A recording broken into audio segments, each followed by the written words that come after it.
Back to our breaking news out of North Korea. We know that they have now fired this ballistic missile, and we are told the President of the United States was briefed while the missile was still in the air. With me now, Christian Whiten, a former special envoy to North Korea on human rights and the author of Smart Power Between Diplomacy and War, and Sumi Terry, former CIA North Korea analyst. So welcome to both of you. And Christian, just first to you, let me add a little bit of information that we have. We are hearing that Japan's chief cabinet secretary, they just held a news conference saying the missile launched from North Korea around 3:18 in the morning their time could possibly land in Japan's exclusive economic zone.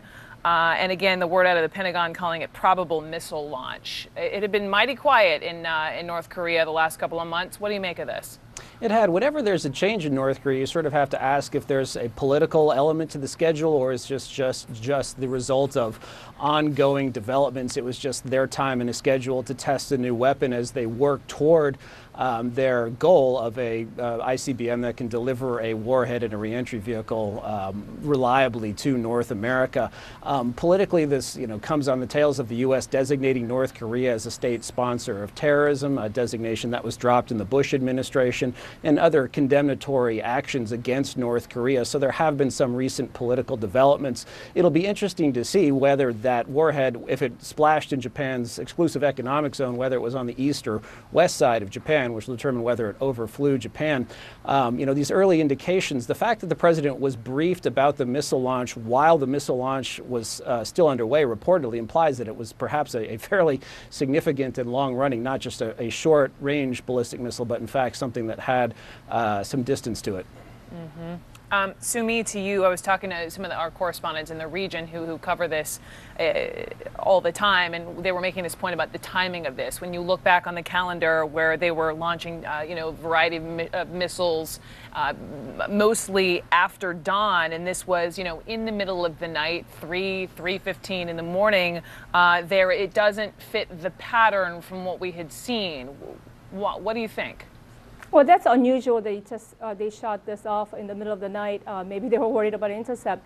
But look, I don't think this comes as a surprise to a lot of policymakers or Korea watchers. And I don't think North Korea testing this missile test is in response to the United States redesignating North Korea as a state sponsor of terror.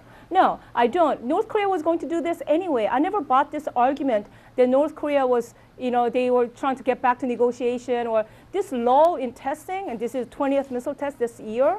I think it was more seasonal reason or their technical reason. Who knows why they were waiting? But I don't think it was because they were trying to get off. So I'm pretty convinced that they're on this path of trying to complete their nuclear and missile program, and that they're not going to get off this path anytime soon. So I also foresee more provocations forthcoming too.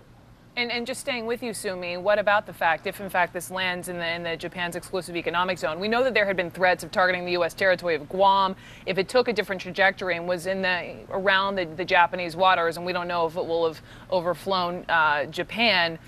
How big a deal is that? It's a pretty big deal, but not enough also of a big deal. I mean, look, North Korea is very deliberate. Kim Jong-un is very deliberate about what they do. So they needed to do something that's a little bit more provocative than normal, but not provocative enough to invite military action. So this is probably very well calculated if that's the case.